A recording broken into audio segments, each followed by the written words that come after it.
What if everything we thought we knew about the devil was wrong? What if Lucifer, the brilliant shining morning star, was never Satan at all? And what if this centuries-old mistake has been hiding in plain sight inside the Bible itself?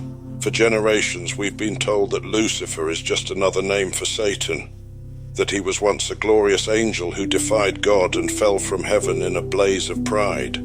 But what if that story isn't in the Bible? What if the connection between Lucifer and Satan was never there in the original text and was crafted much later? This is the story of one of Christianity's greatest misunderstandings and the quiet conspiracy that kept it alive. The name Lucifer appears only once in most English Bibles, just once.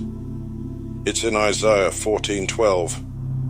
"How art thou fallen from heaven, O Lucifer, son of the morning?" Sounds like Satan, right? But here's the catch. In the original Hebrew, the word is not Lucifer. It's Hellel ben Shachar, literally shining one, son of the dawn. It was the Latin Vulgate translation that turned Hellel into Lucifer, which simply means light bringer. And who was Isaiah talking about? Not a rebellious angel, but a human king, the arrogant ruler of Babylon. The chapter even begins, "You will take up this taunt against the king of Babylon." So how did we go from a fallen king to the prince of darkness? As Christianity spread through the Roman Empire, early theologians began searching the Hebrew scriptures for signs of Satan's backstory. They wanted to know where he came from. So they reinterpreted Isaiah 14, despite it being about a Babylonian king, as a cryptic allegory for the devil's fall, and the name Lucifer stuck. By the time of church fathers like Origen and Jerome, Lucifer had been recast as a rebellious archangel. Then came Dante's Inferno and Milton's Paradise Lost, two literary giants that sealed the image of Lucifer as Satan in the public mind. But remember, these were not scripture. They were poetry, philosophy, and yet they've influenced theology for centuries. So if Lucifer was never Satan, who is Satan in the Bible? Well, the word Satan literally means adversary. In the book of Job, Satan is not God's enemy. He's part of God's divine counsel. He challenges Job's faith, but he does so with God's permission. In Zechariah 3, Satan is seen accusing the high priest, but again, in a courtroom role. He's not a rogue villain. He's a cosmic prosecutor. Only later in the New Testament does Satan morph into the full-blown enemy of God, tempting Jesus in the wilderness, opposing the early church, and being cast down in Revelation. But even in Revelation, the name Lucifer never appears, not once. So why does this matter? Why split hairs over names and titles? Because this mix-up has shaped how we see evil.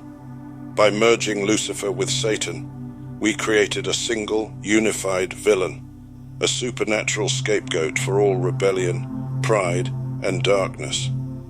But in doing so, we may have misread key passages of Scripture and misunderstood what they were warning us about.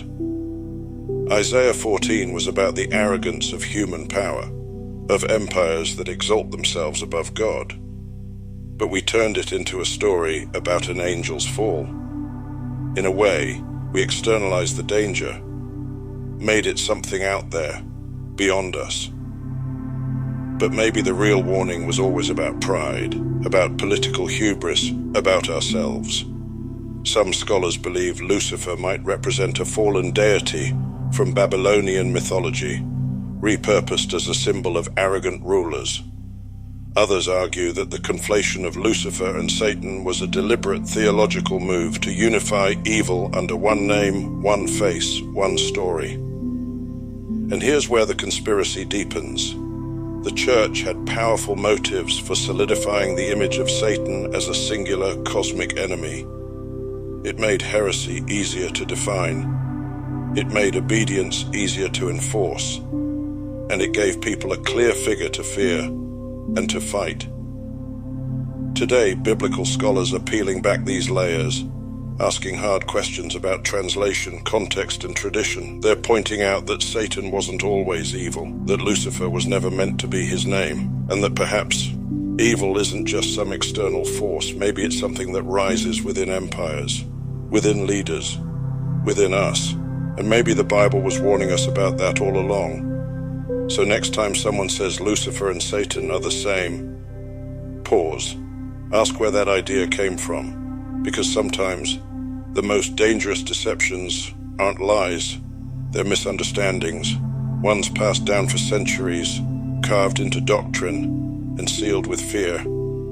But as always, the truth is hiding in plain sight. Like this video, hit subscribe for more hidden Bible mysteries and forgotten truths. And remember, not everything in the Bible is what it seems.